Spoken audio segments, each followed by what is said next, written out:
حضرت ابو بکر صدیق رضی اللہ تعالی عنہ کی والدہ کا اسلام لانا۔ حضور اکرم صلی اللہ علیہ وسلم کے اصحاب رضی اللہ تعالی عنہم کے لیے گھر تنگ پڑ گیا۔ ان کی تعداد 38 کے قریب تھی۔ حضرت ابو بکر صدیق رضی اللہ تعالی عنہ کو فکر لاحق ہوئی کہ اس کلمہ حق اور نئے دین اسلام کا برملا اعلان و اظہار ہو۔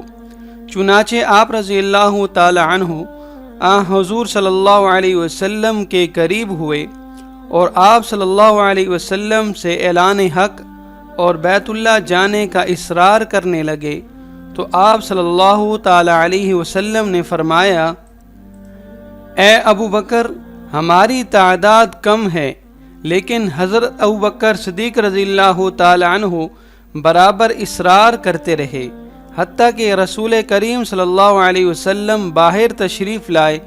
تمام مسلمان بھی مسجد کی اطراف میں چلنے لگے اور ہر آدمی اپنے قبیلہ اور خاندان کے ساتھ مسجد میں داخل ہو گیا۔ پھر حضرت ابو بکر رضی اللہ تعالی عنہ اور لوگوں کے درمیان خطاب کرنے کے لیے کھڑے ہوئے۔ رسول کریم صلی اللہ علیہ وسلم تشریف فرما تھے۔ دوسری طرف مشرکین غصہ سے پھٹ رہے تھے۔ پھر ان مشرکین نے حضور صلی اللہ تعالی علیہ وسلم، حضرت ابو بکر رضی اللہ تعالی عنہ اور دوسرے مسلمانوں پر حملہ کیا اور ان کو خوب مارا پیٹا۔ کسی نے تماچے مارے، کوئی مار رہا تھا اور کوئی لاتے مار رہا تھا۔ مارتے مارتے ان کی حالت غیر ہو گئی اور وہ ہلاکت کے قریب پہنچ گئے۔ پھر بنو تمیم نے حضرت ابو بکر رضی اللہ تعالی عنہ کے جسم کو کپڑے میں ڈالا اور ان کو ان کے گھر پہنچایا۔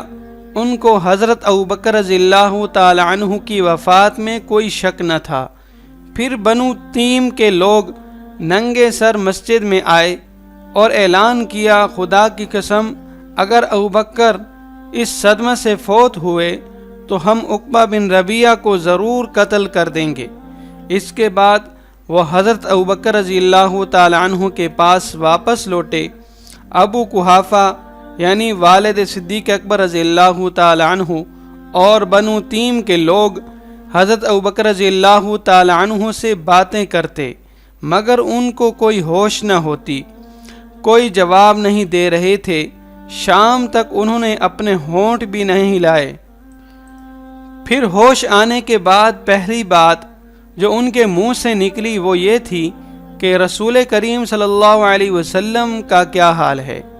بنو تیم کو حضرت ابو بکر رضی اللہ تعالی عنہ کی اس بات پر غصہ آیا۔ پھر انہوں نے ان کی والدہ سے کہا، دیکھو، اس کو کچھ کھلا دو یا کچھ پانی پلا دو۔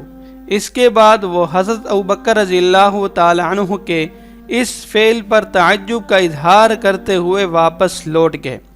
لیکن حضرت ابو بکر صدیق رضی اللہ تعالی عنہ یہی پوچھ رہے تھے کہ حضرت صلی اللہ علیہ وسلم کا کیا حال ہے۔ جمیل بنت خطاب نے کہا، ہاں وہ خیریت سے ہیں اور صحیح اور سالم ہیں۔ یہ سن کر حضرت ابو بکر رضی اللہ تعالی عنہ کے ہونٹوں میں مسکراہٹ آئی اور چہرہ خوشی سے کھل گیا۔ پھر یہ کہتے ہوئے بستر سے اٹھے کہ حضرت صلی اللہ علیہ وسلم اس وقت کہاں ہیں؟ جمیل نے کہا، وہ اس وقت دار ابن ابی ارقم میں ہیں۔